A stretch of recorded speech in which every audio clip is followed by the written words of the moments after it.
शेतकऱ्याला सांगू इच्छितो, आज आहे 18 जून 2025.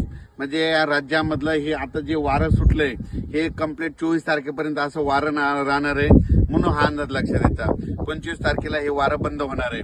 पण राज्यात मात्र आज 18, 19 आणि 20च्या दरम्यान राज्यामध्ये सांगायचं झालं तर जळगाव जिल्हा, लातूर, जळगाव जिल्हा, नाशिक जिल्हा, त्याच्यानंतर संभाजीनगर, त्याच्यानंतर बुलढाणा, अकोला, अमरावती, वर्धा, नागपूर, भंडारा, त्याच्यानंतर परभणी, जालना, बीड या भागामध्ये सरी ह्या 2 दिवस मध्ये राहणार आहे, 2-3 दिवस राहणार आहे.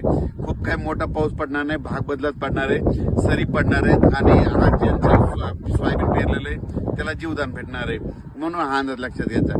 म्हणजे सांगायचं झालं तर विदर्भ, पूर्व विदर्भ आणि मराठवाड्यामध्ये 2-3 दिवस सरीचा पाऊस राहणार आहे, सर्वदूर नसणार आहे, म्हणून हा अंदाज लक्षात येतात. पण राज्यात मग पाऊस कधी येणार, तर राज्यात मात्र 20 ते 24च्या दरम्यान राज्यात हवामान कोरडं राहणार आहे, वारं सुटणार आहे, तुरळक ठिकाणी पाऊस स्थानिक वातावरण पडणार आहे, म्हणून हा अंदाज लक्षात घ्यायचा.